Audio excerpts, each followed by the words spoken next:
go to the Tools panel of Affinity Photo and select the Square Star tool. There is no cross tool, unfortunately, in Affinity Photo. It'd be great if there was. However, select that. Make certain you've got Fore here in the sides and also cut out about 85% and then apply it. Now, if you apply it like this, you can see, hold down the shift. So as you do that, you can see it's nicely proportioned. And you can see it will say Square Star. Doesn't say cross or anything like that. However, it's a vector design, could be any size. Just remove that. And what you can do, you can, with that selected, just select that tool. You can see you get this little dot. And that means you can interactively change. So you can make it very big, very small, very thin, etc.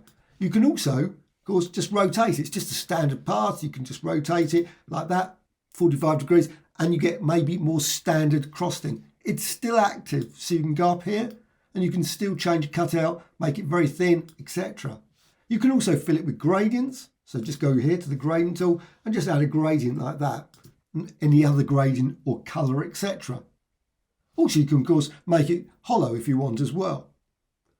And you can create multiple designs using this approach. So again, click here and just add another design. And you can see you can add that and so on and so on to create a variety of different stuff, all from this Square Starter. However, you might think, you know what, I don't want it to be like this anymore. I've got the design. How do I convert it? We'll just go up here, convert to curves. And as soon as you do that, it will just become a standard shape. Hope you found this tutorial of interest. Thank you much.